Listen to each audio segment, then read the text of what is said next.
കുഞ്ഞിക്കുട്ടൻ തമ്പുരാനും വായിച്ചിട്ടുണ്ട്, പ്രകാശിന്റെ ഗദ്യ പരിഭാഷ വായിച്ചിട്ടുണ്ട്, ഇംഗ്ലീഷിന്റെ ഞാൻ കുറേ വായിച്ചിട്ടുണ്ട്.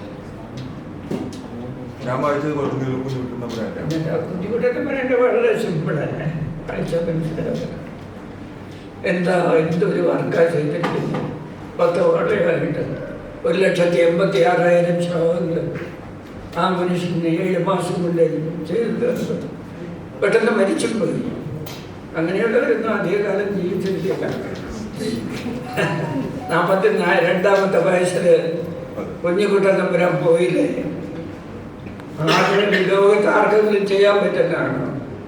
25 പേര് ചേർത്തിട്ട് 14 വർഷം കഴിഞ്ഞിട്ടും ഒരു ഘടം തീർക്കാൻ പറ്റിയില്ല.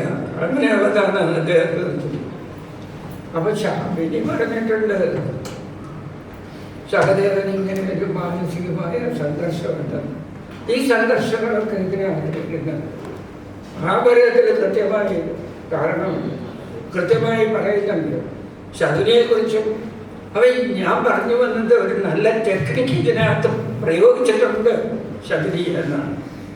അത് വേണ്ട തരത്തിലാകാതെ പോയതിന് കാരണം സാങ്കേതികമായ ചില കാര്യങ്ങൾ അറിയാതെ പോയത് കൊണ്ടോ അല്ലെങ്കിൽ വിട്ടുപോയതോ അല്ലെങ്കിൽ അത് വേണ്ട തരത്തിൽ ശ്രദ്ധിക്കാതെ പോയത് കൊണ്ടോ ആണ് അതിൻ്റെ ഫ്ലോസ് സംഭവിച്ചത്. അല്ലെങ്കിൽ ഈ നോവല് മലയാളത്തിൽ മഹാഭാരതത്തെ അധികരിച്ച് എഴുതിയ നോവലുകളുടെ മുൻപന്തിയിൽ നിൽക്കുമായിരുന്നു എന്ന് പറയാൻ എനിക്ക് ഒരു മടിയുമില്ല. പക്ഷെ ഇപ്പം പറയണ്ടല്ലോ, ഇതിലൊരുപാട് പാഠശാലയിൽ വന്നു പോയിട്ടുള്ളത് കൊണ്ട് അവിടത്തേക്ക് എത്താൻ പറ്റും. പക്ഷെ ഒരു പുസ്തകം എഴുതി പബ്ലിഷ് ചെയ്ത് കഴിഞ്ഞാൽ പിന്നെ അതിൽ തുടരുത്, ഒരു മാറ്റവും വരുത്തും.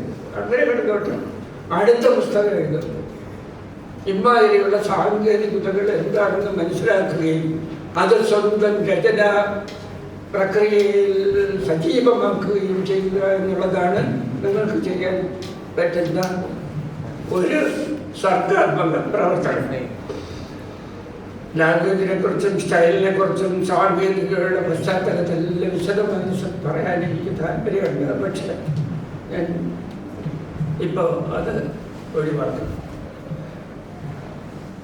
ഈ നോവലുകളിലൊക്കെ ആത്യന്തികമായി എവിടെയാണ് ചെന്നെത്തേണ്ടത്? വിഷനിലേക്ക് ചെന്നത്. ഒരു ദർശനം വേണം. സമകാലിക ജീവിതവുമായിട്ട് ഇതിനെ ബന്ധപ്പെടുത്താമായിരുന്നു. MT ചെയ്തിട്ടുണ്ട്, PK ബാലകൃഷ്ണൻ ചെയ്തിട്ടുണ്ട്.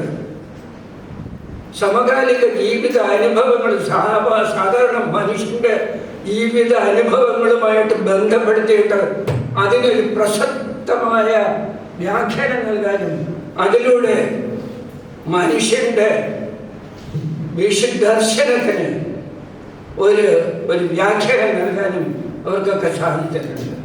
ശകുനിയിൽ അവിടെ എത്തുന്നില്ല. ശകുനി അങ്ങോട്ട് പോയില്ല.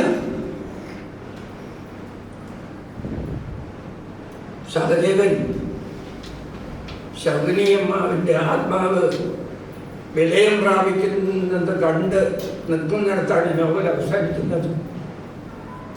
17ാമത്തെ ദിവസം യുദ്ധം കഴിഞ്ഞ ഉടനെ, പിറ്റേ ദിവസം 18ആണ്, 17ാമത്തെ ദിവസത്തിൻ്റെ യുദ്ധം അവസാനിക്കുന്ന സന്ദർഭത്തിൽ ആരംഭിക്കുകയും ശകുനിയമ്മയുടെ ആത്മാവ് അനന്തതയിൽ വിലയം പ്രാപിക്കുകയും ചെയ്യുന്നിടത്ത് അവസാനിക്കുകയും ചെയ്യുന്ന ഈ നോവൽ മനുഷ്യൻ്റെ മനസ്സുകളിൽ നടക്കുന്ന വൈകാരികവുമായ അനുഭൂതികളെ കൈകാര്യം ചെയ്യുന്നുണ്ട്. എങ്കിലും സമകാലിക മനുഷ്യൻ്റെ ജീവിതവുമായിട്ട് ബന്ധപ്പെടുത്തി ഒരു വ്യാഖ്യാനത്തിനോ ഒരു ആഖ്യാനത്തിനോ അവസരം ഉണ്ടാക്കിയില്ല എന്ന ഒരു കുറവ് കൂടി ചൂണ്ടിക്കാണിച്ചുകൊണ്ട് ഞാൻ നിർത്താമെന്ന് വിചാരിക്കുന്നു. എനിക്ക് ഈ പുസ്തകത്തെക്കുറിച്ച് 1, 2, 3 മണിക്കൂർ സംസാരിക്കാൻ ഇപ്പം കഴിയും. എനിക്ക് ആരോഗ്യ പ്രശ്നമുണ്ടെന്നാണ് എൻ്റെ ഭാര്യ പറയുന്നത്.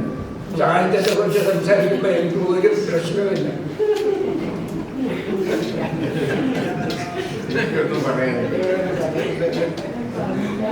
ഒരു കാര്യം കൂടി പറഞ്ഞു നിർത്താം. മജോറി പോളിറ്റി എന്ന് പറഞ്ഞൊരു എഴുത്തുകാരൻ, ഇറ്റാലിയൻ. അദ്ദേഹത്തിൻ്റെ ഒരു പുസ്തകമുണ്ട്, 36 Dramatic Situations in Literature. 36 കഥാസന്ദർഭങ്ങളെ, സിറ്റുവേഷൻസിനെ സാഹിത്യത്തിൽ ഉള്ളൂ എന്ന് ചുരുക്കി അദ്ദേഹം 8 നമ്മുടെ 8-9 നവരസങ്ങളുണ്ടല്ലോ. 8-9 എന്ന് പറയാൻ കാരണം ശാന്തം രസമാണോ അല്ലയോ എന്നുള്ള തർക്കമുള്ളത് കൊണ്ടാണ് 9 രസം. ഈ 9 രസാനുഭൂതികൾ ഉണർത്തുവാൻ പറ്റിയ രീതിയിലുള്ള ആഖ്യാനങ്ങളെ, കഥാസന്ദർഭങ്ങളെ ലോകത്തുള്ളൂ.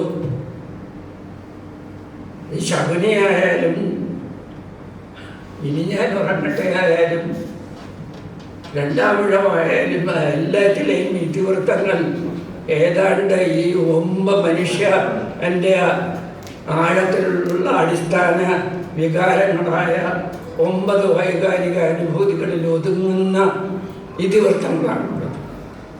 ഇതിവൃത്തം എന്താണ്, തീം എന്താണ്, മറ്റ് ആഖ്യാനങ്ങളുടെ പ്രത്യേകതകൾ എന്താണ് എന്നൊക്കെ വിശദമായി പറയേണ്ട ഒരു സന്ദർഭമാണെങ്കിലും മണി 10 ആയതുകൊണ്ട് ഞാൻ തൽക്കാലം നിർത്തുന്നു.